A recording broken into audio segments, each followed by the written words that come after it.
Amanda Carter sort en ville avec sa sœur pour fêter son 22e anniversaire.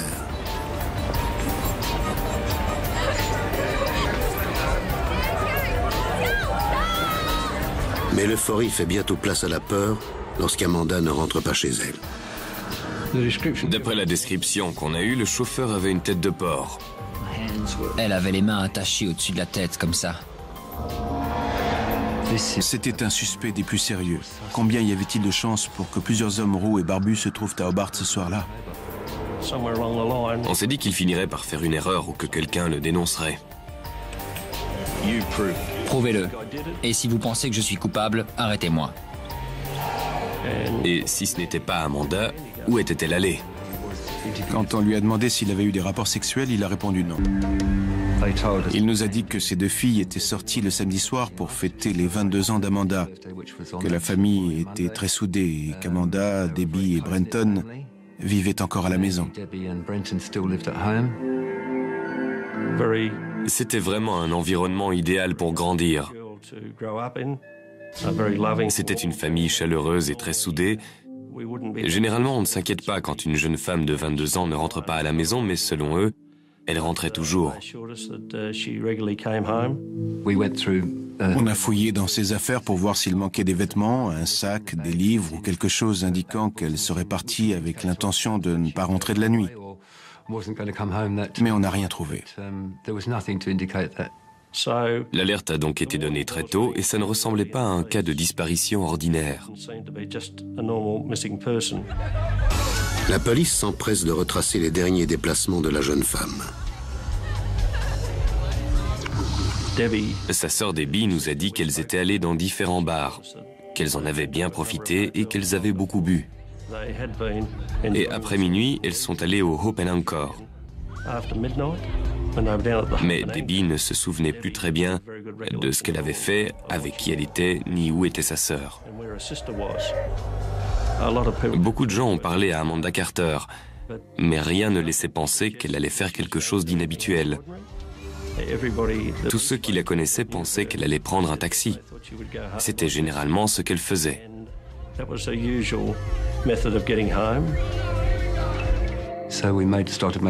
On a commencé à enquêter sur les différentes compagnies de taxi pour savoir qui était de service cette nuit-là.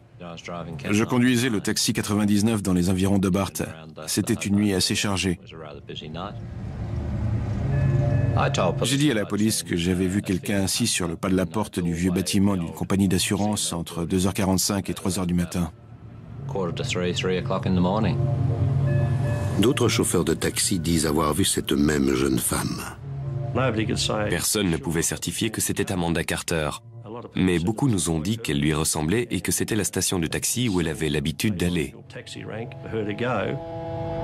Mais selon les témoignages, l'heure varie entre 1h30 et 3h30 du matin. 3 chauffeurs nous ont dit avoir vu un taxi jaune sur les places de stationnement juste devant les marches où se trouvait la jeune femme. L'un d'entre eux a vu un chauffeur de taxi s'approcher des marches du bâtiment, ramasser un sac à main et le jeter dans sa voiture. Le taxi était juste devant lui et il a pu noter qu'il s'agissait du numéro 58.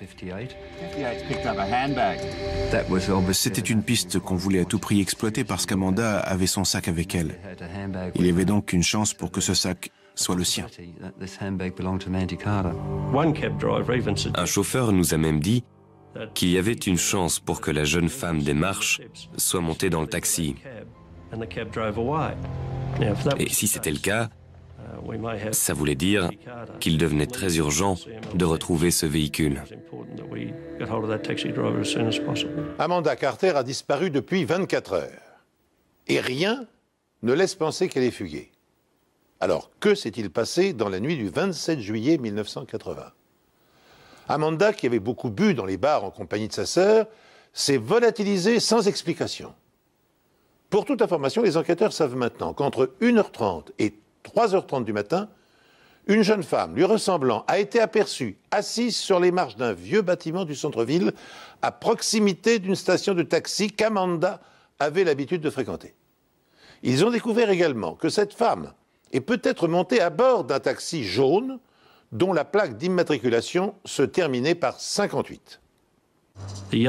Ce taxi appartenait à un certain Wayne Highland. C'était un suspect des plus sérieux.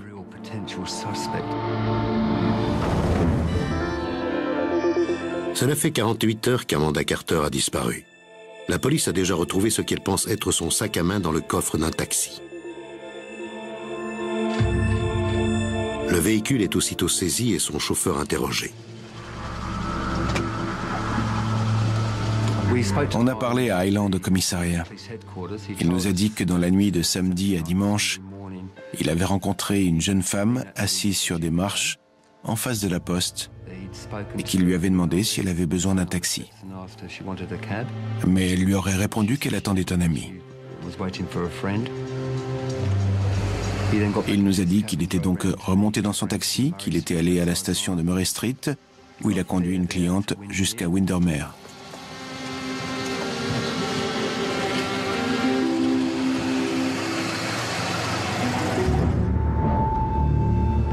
Ensuite, il est revenu à Hobart et d'après ce qu'il nous a dit, il est retourné sur les marches où il a trouvé un sac à main. Et c'est celui qu'on a retrouvé dans sa voiture.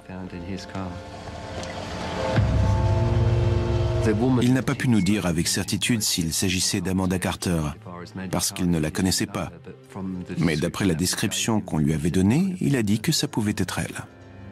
La jeune femme en question est-elle Amanda Carter? Et dans ce cas, qui attendait-elle? Et surtout, le sac retrouvé dans le coffre du taxi lui appartient-il? On était presque sûr que c'était le sac d'Amanda Carter. Il n'y avait ni carte de crédit, ni pièce d'identité, mais il ressemblait beaucoup à la description du sac d'Amanda. On est allé à Turella pour parler à monsieur et madame Carter, ainsi qu'à Debbie. On leur a montré le sac et à notre grande surprise, ils nous ont dit que ce n'était pas le sien. Ils étaient catégoriques sur ce point.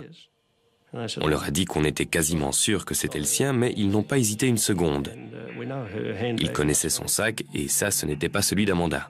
On a immédiatement informé les médias pour tenter de découvrir à qui il appartenait. Les enquêteurs ont interrogé le chauffeur de taxi qui a trouvé le sac et qui avait parlé juste avant avec sa propriétaire. La jeune femme ressemblerait beaucoup à Amanda Carter et la police souhaiterait lui parler de toute urgence. On a envisagé différents scénarios. Soit elle avait pris le sac de quelqu'un d'autre en quittant le Hope and Anchor et cette autre personne était en possession du sac d'Amanda, mais si c'était le cas, elle n'était pas venue rapporter le sac. Soit Amanda n'était pas sur les marches de la compagnie d'assurance cette nuit-là et il s'agissait d'une autre personne. Mais dans ce cas, qui était-ce? Et où était allée Amanda après avoir quitté le Hope and Anchor? Si, comme le prétendent formellement les parents d'Amanda, le sac à main retrouvé dans le coffre du taxi ne lui appartient pas, l'affaire prend une toute autre tournure et se complique. Debbie, la sœur de la disparue, semblait jusqu'à présent avoir tout oublié de la soirée fatale. Puis, peu à peu, ses souvenirs refont surface, jusqu'à ce qu'elle soit en mesure de fournir aux enquêteurs de précieuses informations. Debbie s'est souvenue qu'elles avaient quitté le bar tôt le matin du 27, en compagnie de deux hommes. Elles ont accompagné ces deux inconnus jusqu'au Macquarie Street.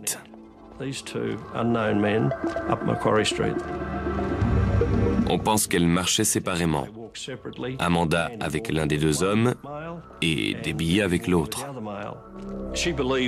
Elle se souvient qu'au moment où ils sont arrivés au niveau du centre commercial, ils se sont séparés et d'après elle, Amanda s'apprêtait à prendre un taxi pour rentrer chez elle.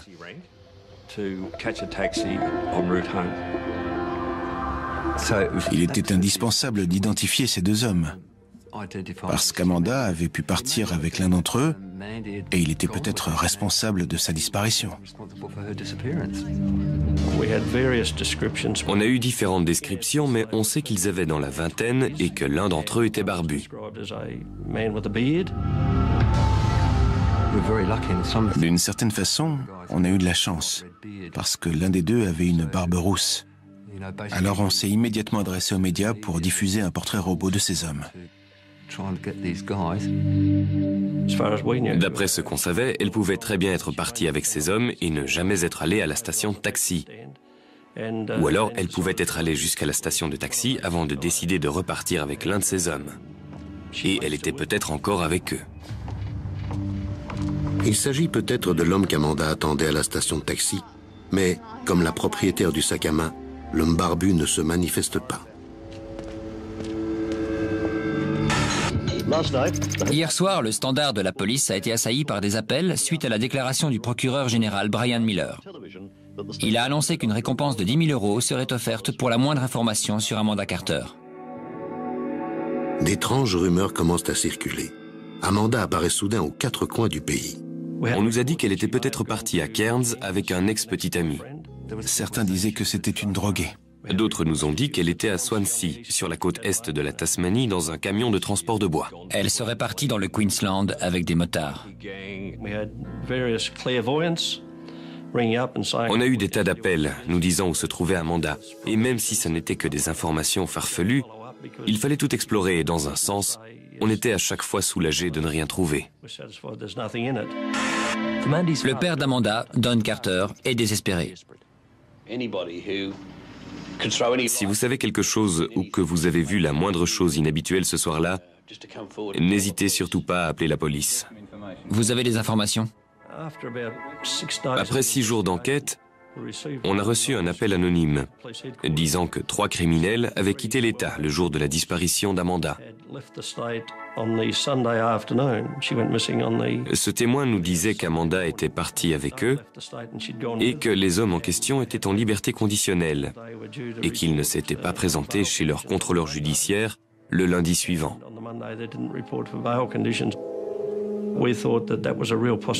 On s'est dit qu'il y avait de grandes chances pour qu'elle soit partie avec eux ou qu'elle ait été enlevée. Alors je suis allé dans le Queensland et après les avoir tous interrogés, j'ai été soulagé d'apprendre qu'ils n'avaient aucun lien avec la disparition de la jeune femme. Ils ont même admis avoir commis un délit ce soir-là. Quand ils ont appris pour la disparition d'Amanda, ils ont eu peur d'être accusés. Encore une piste qui se termine dans une impasse. Et la police n'a toujours pas plus d'éléments sur Amanda et les 2 hommes qui l'accompagnaient à la sortie du bar. Les 2 hommes mystérieux restaient la principale piste de notre enquête. Il fallait absolument qu'on les identifie. Mais c'était impossible. C'était quand même bizarre qu'un homme roux et barbu ait pu passer inaperçu. C'étaient des témoins importants parce qu'il s'agissait des 2 dernières personnes à avoir vu Amanda et Debbie après avoir quitté l'hôtel.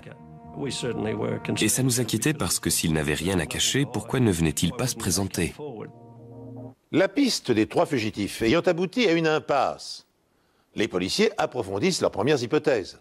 Soit Amanda a disparu en compagnie de l'homme barbu dont elle a fait la connaissance dans le bar Hop & Encore. Soit elle est montée à bord du taxi jaune dont le chauffeur a été identifié. Dans l'espoir de découvrir des indices qui confirmeraient cette version des faits, les enquêteurs passent au peigne fin l'intérieur du véhicule. Le taxi a été examiné dans le cadre de cette disparition. On a recherché des preuves de la présence d'Amanda Carter dans le véhicule. J'ai travaillé sur une canette de soda à la recherche de salive parce qu'elle était vide et quelqu'un avait forcément bu dedans. Il y avait aussi un plaid écossais dans le coffre et on a recherché des cheveux ou des éléments qui pouvaient nous donner une piste sur la jeune femme.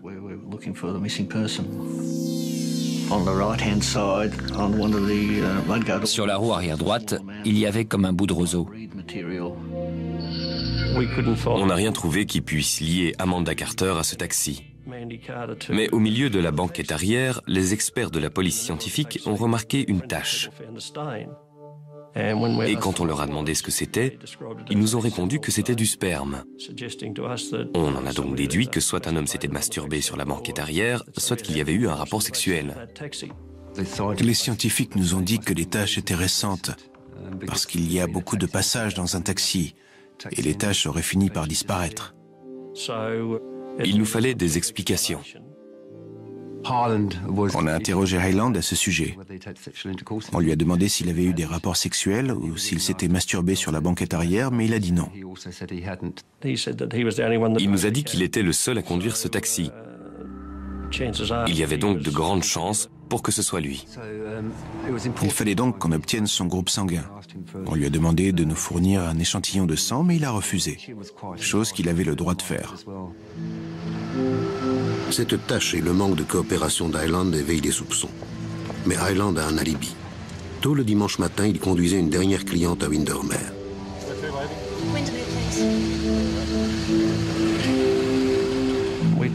On a retrouvé la cliente et elle nous a confirmé avoir pris un taxi similaire à celui d'Hyland et dont la description du chauffeur correspondait parfaitement.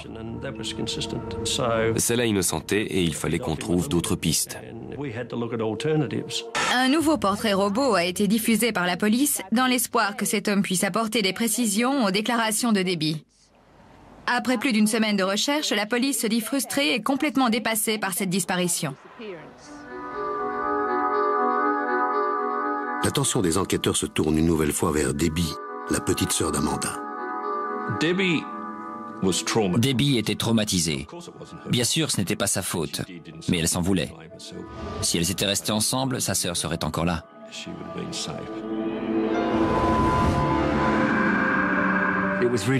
C'était très frustrant de ne pouvoir obtenir plus d'informations de Debbie. Dans une tentative désespérée, la police demande à Debbie de se faire hypnotiser. On travaillait énormément. On faisait des journées de 17 ou 18 heures et l'hypnothérapeute parlait d'une voix très monocorde. Les seuls souvenirs qu'on a sont les miens parce que Blue s'est endormi. Mais ça valait la peine d'essayer. On n'a pas obtenu grand-chose, mais il fallait le faire. Et au point où on en était, on n'avait rien à perdre. On s'est dit que la moindre petite chose pouvait nous aider, mais on n'a rien obtenu. 2 semaines après la disparition d'Amanda, l'enquête est dans l'impasse. La publication dans la presse de plusieurs portraits robots, les appels à témoins, les interrogatoires du chauffeur de taxi et de la sœur d'Amanda sous hypnose ont échoué. Alors que les chances de réussite s'éloignent, un appel téléphonique providentiel ouvre enfin aux policiers de nouvelles perspectives. Un jeune homme de Tulloch sur la côte ouest de la Tasmanie est tombé sur un journal de la semaine précédente avec le portrait robot sur lequel il s'est reconnu. Il a contacté la police et il s'est avéré que c'était notre homme. Ça a été un énorme progrès pour nous quand les 2 hommes sont venus et nous ont dit qu'ils étaient ceux que l'on cherchait. Il s'agissait de Stanley Hibbins et Lester Galbot. L'un des 2 était roux et barbu et c'est ce qui leur a fait penser qu'ils étaient ceux que l'on cherchait. Les 2 hommes disent avoir quitté Hobart le dimanche et ne rien savoir sur la disparition d'Amanda. Les 2 hommes se souvenaient de tout ce qui s'était passé. Et ils ont dit qu'ils étaient allés au Hope and Anchor, où ils avaient rencontré Debbie et Amanda Carter. Ils leur ont parlé et sont repartis avec elles. Vers 2h30, ils ont remonté Macquarie Street. Lester Galbot nous a dit qu'il était avec Debbie et Stanley Hibbins avec Amanda. Stanley a décidé de passer un coup de fil à ses parents à Victoria. Il a laissé Amanda pour passer son coup de fil et dit avoir parlé 15 minutes avec sa mère. Mais quand il a eu terminé, la jeune femme était partie. On est allé à Victoria pour parler à ses parents et on a vérifié qu'ils avaient bien reçu un appel au milieu de la nuit.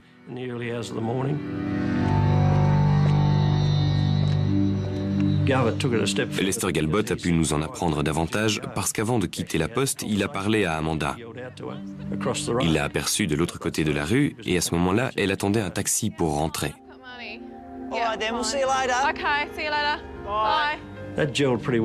Ça venait compléter ce qu'on savait déjà. On pouvait enfin affirmer que la jeune femme assise sur les marches de la compagnie d'assurance située en face de la poste était bien Amanda. On avait donc 1 heure et on connaissait ses intentions. Ça nous a permis d'orienter notre enquête dans une direction et c'était notre première intuition. Elle avait probablement pris un taxi. Une fois les 2 jeunes gens innocentés, les policiers concentrent leurs efforts sur la seule certitude qui leur reste. Vers 3 heures du matin, Amanda attendait seule un taxi pour rentrer chez elle. Cette piste va-t-elle permettre d'élucider le mystère de sa disparition? Les indices biologiques prélevés sur le siège arrière de la voiture seront-ils exploitables?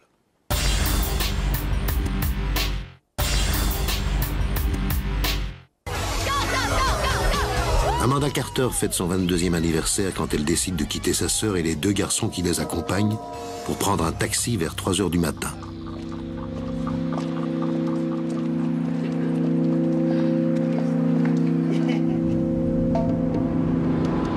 De nombreux chauffeurs de taxi ont remarqué une femme correspondant à sa description près de la station de taxi. Certains pensent qu'elle est montée dans le taxi de Wayne Highland.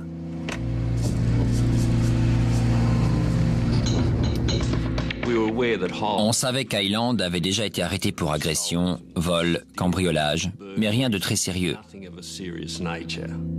Il est ce que j'appellerais un petit escroc, un sale type. Quelqu'un de vraiment très arrogant. Mais la police n'a rien qui permette de lier Highland à la disparition d'Amanda, hormis une tache sur la banquette arrière de son taxi qui est sur le point de dévoiler ses secrets. Il y avait des chances pour que ces traces soient le résultat d'une masturbation. Dans ce cas, on aurait uniquement trouvé du sperme. Mais il y avait aussi des sécrétions vaginales, ce qui voulait dire qu'on avait une tache à double composition. Les experts pensaient qu'il y avait 2 groupes sanguins dans cette tache. Et ils appartenaient à un homme et à une femme. On en a conclu qu'un homme et une femme avaient eu une relation sexuelle sur la banquette arrière de ce taxi. À ce moment-là, on avait les 2 échantillons prélevés dans le taxi, mais on ne savait pas où était Amanda. On n'avait pas de corps, donc rien pour faire des comparaisons. Les traces de fluide découvertes sur la banquette arrière du taxi prouvent qu'un homme et une femme y ont eu des relations sexuelles. Pour savoir si le chauffeur est impliqué, la police lui demande de fournir un échantillon de sang. Mais Wayne Highland refuse catégoriquement de coopérer. Intrigués, les policiers décident de l'interroger une nouvelle fois, de manière plus musclée. Pendant 4 ou 5 heures, on l'a interrogé, menacé, raisonné. On lui a parlé de tous les éléments qui le désignaient comme suspect. Mais il a nié catégoriquement et disait ne rien savoir sur la disparition d'Amanda. Il nous a soutenu qu'il n'avait pas emmené Amanda Carter et qu'elle n'était jamais montée dans son taxi. Mais il n'avait aucune explication pour les taches sur la banquette arrière de la voiture. Quand on lui a demandé comment des taches de sperme auraient pu apparaître sur la banquette du véhicule qu'il était le seul à conduire, il a répondu qu'il n'en avait aucune idée. On lui a demandé s'il avait prêté sa voiture à quelqu'un, si une autre personne avait pu la conduire, ce genre de questions. Il a eu l'opportunité de nous dire « Oui, je l'ai prêté à quelqu'un, mais je ne me souviens plus de son nom. C'était un homme qui voulait la louer pour un couple. » Mais il n'a rien dit de tout ça. Il répondait à toutes nos questions. Il avait une réponse pour chacune de nos interrogations. Je savais qu'il mentait, mais on n'avait rien pour le prouver. Il nous a dit tout ce qu'il pouvait nous dire. Il ne nous a rien dit de plus que ce qu'on savait déjà. J'étais convaincu au plus profond de moi-même qu'il était responsable de la disparition d'Amanda Carter. La police épluche tous les déplacements d'Highland à partir du moment où il a emmené sa cliente à Windermere, jusqu'à ce qu'il ramasse le sac marron sur les marches où Amanda Carter était assise. Il nous a dit qu'après avoir terminé sa journée de travail, il était remonté dans sa voiture pour aller dormir sur la plage de Windermere. Mais personne ne peut confirmer ces dires. En revanche, des témoins l'ont vu à la station-service. 2 autres chauffeurs de taxi ont vu Gerald Wayne Highland, mieux connu sous le nom de Wayne Highland ou Fatty Wayne, à la station-service et qu'il avait l'air nerveux. Quand l'un des chauffeurs de taxi lui a demandé ce qui n'allait pas, il lui a dit d'aller se faire voir. Il est environ 3h30 du matin et la station-service ne se trouve qu'à quelques minutes de l'endroit où Amanda Carter a été vue pour la dernière fois. C'était un suspect des plus sérieux.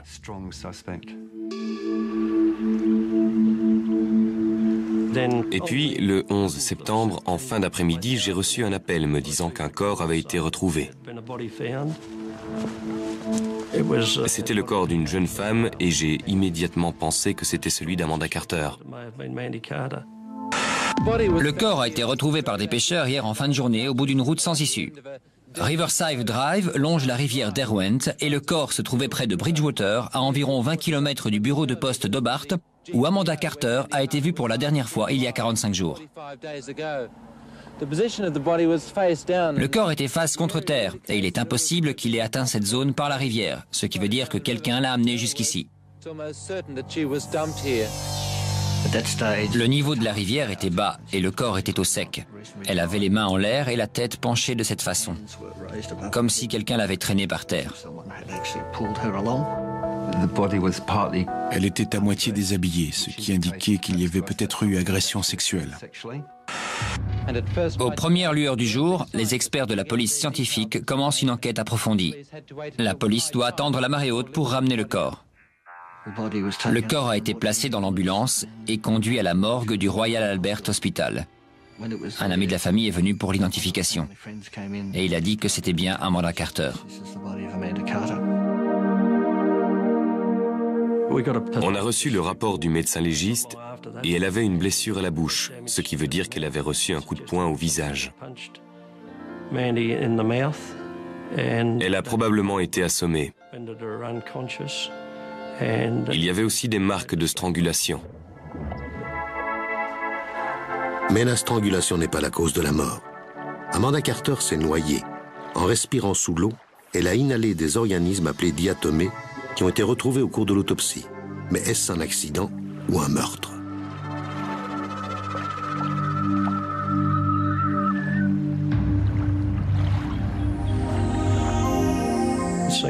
Étant donné la position de ses mains, je pense que quelqu'un lui a maintenu la tête sous l'eau de force. Mais qui a pu l'emmener jusqu'ici? Comme pour toutes les affaires de meurtre, le médecin légiste procède à un prélèvement vaginal. On a retrouvé des traces de sperme. La plus grosse concentration était dans la partie supérieure du vagin.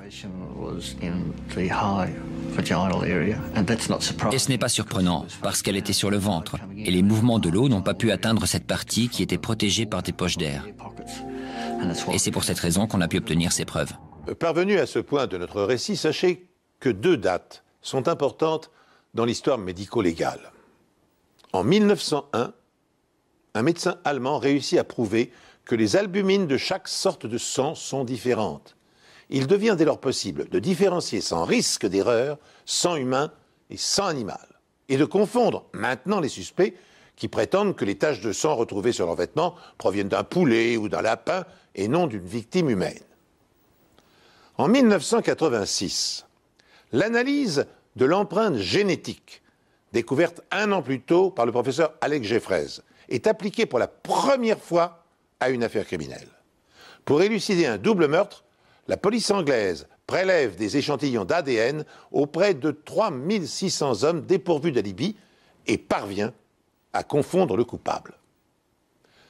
Dans le cas qui nous intéresse, bien antérieur à la découverte de l'ADN, l'analyse du sperme retrouvé sur le cadavre d'Amanda est de peu d'utilité. C'est pourquoi les enquêteurs doivent recourir aux anciennes méthodes pour trouver les preuves pouvant relier Wayne Island à la scène de crime. Essayez de savoir si quelqu'un a été vu dans cette zone, si une voiture a circulé ici ce soir-là. Trouvez-moi tous les pêcheurs qui viennent régulièrement ici, parce que c'est forcément quelqu'un qui connaît la région. On a parlé aux habitants des environs qui nous ont dit qu'ils avaient vu 2 voitures sur Riverside Drive. Et certains nous ont parlé d'un taxi. On nous a dit qu'un chauffeur de taxi avait été vu le long de cette route. Et d'après notre témoin, ce chauffeur avait une tête de porc. Et je trouve que cette description convenait parfaitement à Highland. Quand Amanda Carter a été vue pour la dernière fois dans la nuit du 26 au 27 juillet, elle disait à ses amis qu'elle allait prendre un taxi pour rentrer chez elle. On sait au moins dans quelle direction son agresseur l'a emmenée. On sait sans aucun doute qu'il l'a conduite jusqu'à cet endroit.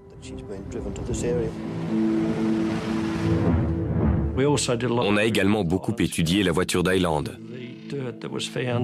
On a retrouvé de la terre au niveau des roues et on pouvait dire que c'était le genre de terre rouge qu'on trouve dans cette zone. Mais ça ne voulait pas dire que c'était la même. Et l'herbe était la même que celle retrouvée dans la région de Bridgewater. Mais on ne pouvait pas affirmer que cette terre ou cette herbe provenait de cet endroit précis, au nord de Riverside Drive. C'était frustrant parce qu'on voulait vraiment résoudre cette affaire grâce aux preuves scientifiques. On savait qu'elle pouvait nous apprendre quelque chose. On pensait trouver quelque chose sur cette scène de crime, un lien avec Hyland, mais on n'a rien trouvé. Les seules preuves qu'on avait, c'était des témoins qui avaient vu un taxi venir et repartir et dont la description du chauffeur correspondait à celle d'Hyland. Les enquêteurs décident de l'interroger à nouveau. Mais cette fois, ils le conduisent sur la scène de crime. Il a accepté de venir et il était très coopératif. Et on a décidé de l'emmener de nuit pour le prendre au dépourvu. On lui a parlé et il nous a dit qu'il était déjà venu ici. Il nous a dit qu'il venait souvent y pêcher et qu'il passait régulièrement dans cette zone avec son taxi. Ce qui était cohérent, parce que c'est le genre d'endroit où on peut aussi bien venir pêcher que ramener des clients. Mais il nous a soutenu qu'il n'était pas venu à cet endroit la nuit en question, qu'il n'avait pas emmené Amanda Carter et qu'il n'avait rien de plus à ajouter que ce qu'il nous avait dit lors des 2 autres interrogatoires. Il nous manquait des éléments importants. Je le savais et je crois qu'il le savait. Et c'est pour ça qu'il n'en disait pas trop. Il n'a pas bougé. Il nous a dit « prouvez-le, et si vous pensez que je suis coupable, arrêtez-moi ». Il a commencé à nous dire qu'on le harcelait et c'était pour ainsi dire le cas, mais je ne dirais pas que c'était du harcèlement. On menait une enquête et il fallait qu'on aille jusqu'au bout. Je me souviens lui avoir dit qu'il ferait mieux de s'y habituer parce qu'il y aurait d'autres interrogatoires. On lui a bien fait comprendre que tous les enquêteurs étaient d'accord sur le fait qu'il était responsable de la mort d'Amanda Carter.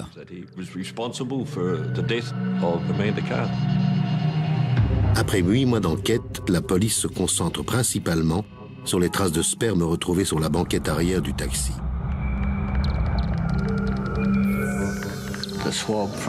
L'analyse de la substance prélevée sur la banquette arrière a dévoilé la présence de 2 groupes sanguins différents.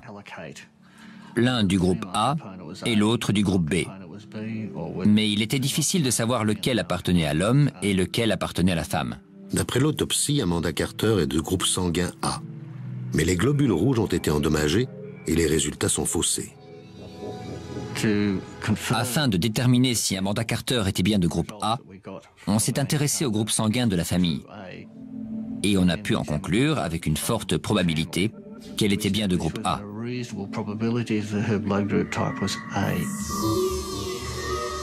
Les sécrétions vaginales retrouvées sur la banquette arrière pourraient donc appartenir à Amanda. Mais le sang de Wayne Hyland est-il de groupe B? L'enquête judiciaire ne peut conclure qu'à une seule chose, la jeune femme de 22 ans a été noyée par un inconnu.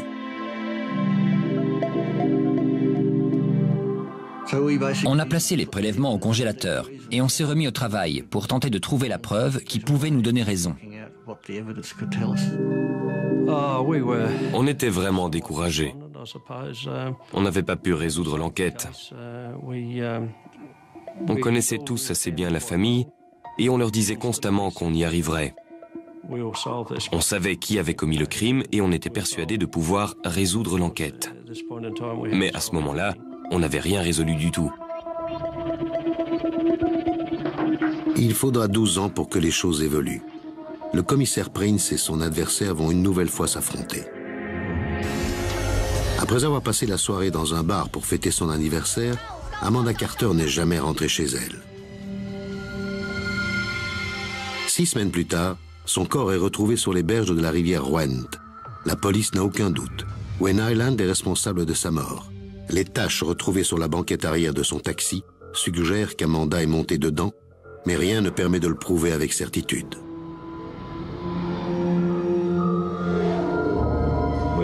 On s'est toujours dit qu'un jour, grâce à l'avancée des techniques d'analyse, on pourrait découvrir plus que les groupes sanguins. Aussi qu'Hyland finirait par faire une erreur ou que quelqu'un le dénoncerait.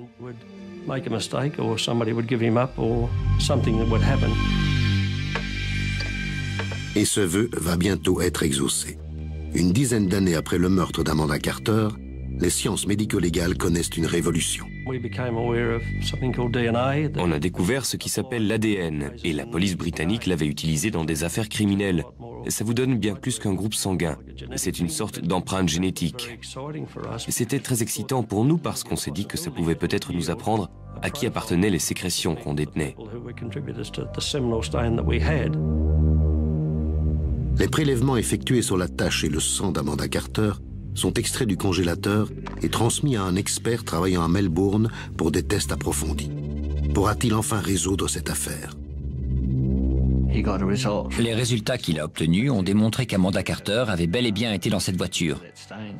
La probabilité pour que ce ne soit pas elle était de 1 sur 1 milliard.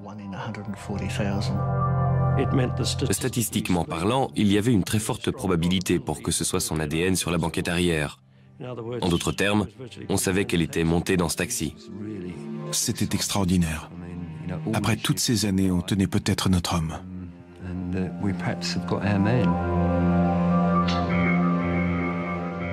Il est désormais temps pour eux de retrouver leur principal suspect, parti à Melbourne. Hyland croit d'abord que la police locale souhaite l'interroger sur une affaire d'escroquerie dans laquelle il est impliqué, jusqu'à ce que le commissaire Prince entre dans la pièce. Quand il nous a vus, il est devenu très pâle et il s'est mis à trembler. Alors je lui ai demandé s'il se souvenait de moi. Comme vous le savez, je suis le commissaire Prince. Je vous présente l'inspecteur Bolland. Alors, vous avez été promu? Plusieurs fois, oui. Après ça, on a échangé quelques banalités et je l'ai une nouvelle fois informé des accusations dont il faisait l'objet. Vous avez eu des rapports sexuels sur la banquette arrière de votre taxi? Ce jour-là, j'en sais rien. À quelques jours près? J'en ai aucune idée. Vous vous êtes déjà masturbé à l'arrière de votre taxi, celui que vous aviez en 1980? Je m'en souviens pas. Vous auriez pu? Peut-être, je sais pas. Ça fait longtemps, j'en ai aucune idée. La plupart des gens savent s'ils se sont déjà masturbés dans leur voiture, non? Avez-vous agressé Amanda Carter? Non. Avez-vous tué Amanda Carter? Non. Les preuves scientifiques sont mises en avant. Les analyses scientifiques montrent que la tache retrouvée à l'arrière de votre taxi contenait un mélange de sperme et de fluide vaginal. Ces tests indiquent également qu'une partie de cette substance correspond à ce qu'on appelle le profil ADN d'Amanda Carter. Vous avez une explication? Non. Êtes-vous sûr que vous n'avez jamais eu de rapport sexuel avec Amanda Carter sur la banquette arrière de votre taxi? Oui. Seriez-vous prêt à nous fournir un échantillon de votre sang pour des analyses? On m'a posé cette même question il y a 10 ans et on m'avait dit de ne pas le faire. Alors pourquoi je le ferais maintenant? Je dois voir un avocat avant de vous donner quoi que ce soit. Y a-t-il quelque chose que vous aimeriez nous dire à propos de cette enquête? J'en ai marre de tout ça. Vous m'avez jamais lâché, vous m'avez toujours traqué et j'ai l'impression que vous allez remettre ça. Alors je vous le répète, je n'ai rien à voir avec ça. Je ne sais rien sur sa disparition ou sur sa mort ou sur quoi que ce soit. Je comprends votre position, mais je ne vois pas pourquoi vous vous acharnez sur moi. Je crois qu'il avait compris que l'enquête avait progressé. Je suppose qu'il s'imaginait qu'après 13 années passées dans 2 États différents, il serait un homme libre. Il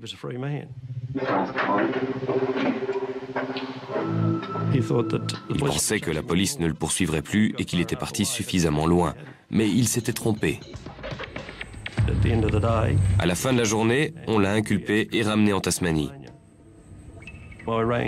J'ai appelé Don Carter pour lui dire et la famille était soulagée d'apprendre qu'il avait enfin été arrêté après tant d'années. Une fois Hyland sous les verrous, la police obtient du juge l'autorisation de réaliser sur lui un test sanguin. Le résultat est sans surprise, son empreinte ADN est identique à celle de l'échantillon de sperme prélevé sur la banquette de son taxi et congelé, je le rappelle, 12 ans plus tôt. Il aura fallu 13 ans pour parvenir à l'inculper. Gerald Wayne Hyland a plaidé non coupable pour le meurtre d'Amanda Carter, disparue le 27 juillet 1980. Le procureur Damien Bugg a informé le jury que l'affaire reposerait sur des analyses ADN beaucoup plus précises que celles effectuées à l'époque du crime. Le procès a commencé cette semaine, mais aujourd'hui, les choses prennent une tournure inattendue. Après 3 jours de procès, Damien Bugg m'a appelé pour me dire que j'avais fini par le coincer. Et quand je lui ai demandé des explications, il m'a dit que la défense était venue le voir pour lui proposer de plaider coupable pour homicide involontaire. L'acte d'accusation a été lu une nouvelle fois. Et après 3 jours de procès, Hyland nie toute préméditation dans le meurtre d'Amanda Carter, mais plaide coupable pour homicide involontaire. Le procureur Damien Bugg a déclaré à la cour qu'Hyland avait tenté de déshabiller Mademoiselle Carter à l'arrière de son taxi alors qu'elle était endormie. D'après l'accusation, Hyland s'était rendu à la station de taxi.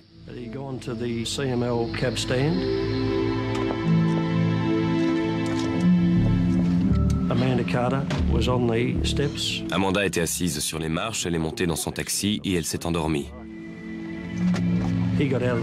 Il est sorti du taxi pour aller chercher son sac qu'elle avait laissé sur les marches. Il s'est dirigé vers le nord d'Hobart où il a été vu par un autre chauffeur de taxi à la station-service. Et puis, il a repris la route en direction de Bridgewater et s'est arrêté sur Riverside Drive.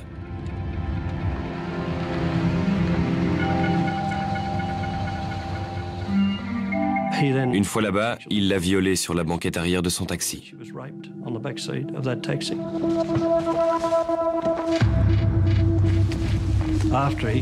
Après ça, il a tenté de l'étrangler et lui a probablement maintenu la tête sous l'eau.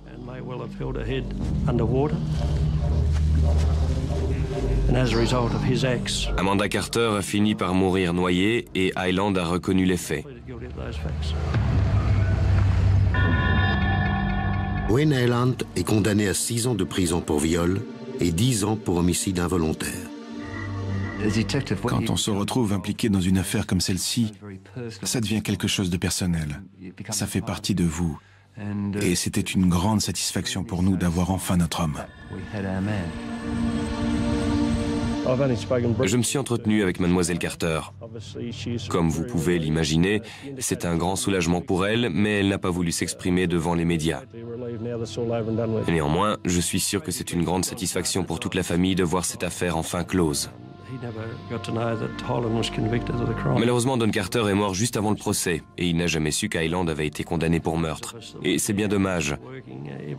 Mais pour tous ceux qui avaient travaillé dur pour résoudre cette enquête, c'était une grande satisfaction parce qu'on savait qu'on avait respecté nos engagements envers la famille.